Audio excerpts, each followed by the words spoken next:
Alrighty folks, welcome to East Chattanooga. Now what we're going to be doing here today is we're going to turn our locomotive around. Going to turn the locomotive around today, we are going to be using a turntable. This right here is a 1916 built turntable, built by the American Bridge and Iron Foundry. Now our turntable here folks is 80 feet long and it weighs in at 80 tons. Your locomotive today, the 710, weighs in at about 120 tons. So in just a second, folks, you'll see 200 tons in one spot. I know what you're thinking, Justin, it's starting to rain. Why do I need to know how much this old thing weighs? Well, folks, believe it or not, but all 200 tons of this locomotive and turntable would have originally been turned by hand. That's right, folks, this was originally an Armstrong table. They would have had poles extending from each corner of the turntable. Now luckily enough for you folks today, I'm not going to be asking for any passenger volunteers. As you see, the liability insurance won't let me do that anymore. Instead, our conductor Bo will turn the locomotive with a 25 horsepower motor. Now with that being said, ladies and gentlemen, your locomotive today is Nashville, Chattanooga, and St. Louis Railway number 710.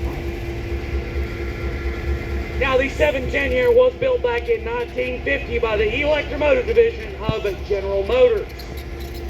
Now, this locomotive was built as a GP7 type locomotive. GP meaning general purpose.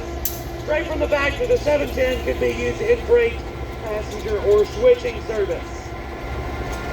This locomotive operated for the Nashville, Chattanooga, and St. Louis Railway, a local railroad to the Chattanooga area. Now, it would originally operate for that Nashville, Chattanooga, and St. Louis. It would operate for them from 1950 until 1957. In 1957, the parent company to the NC and St. L, the Louisville and Nashville Railroad, would absorb the smaller road. So this locomotive would become Louisville and Nashville number 478. So the 478 would operate for the Louisville and Nashville Railroad from 1957 for 18 years up until 1975.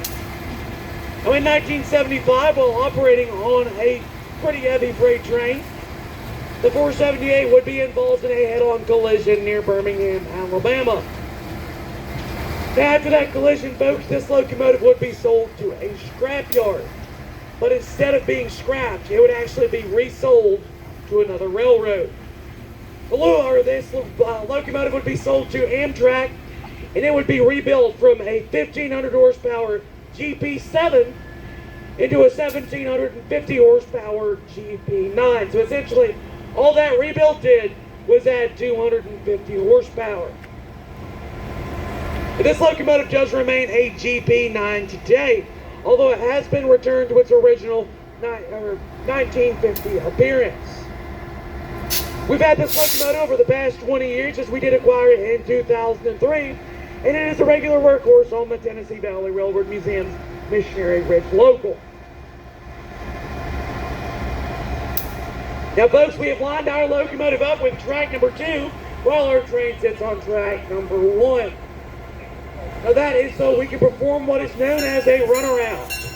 Now what that means is that the 710 is going to go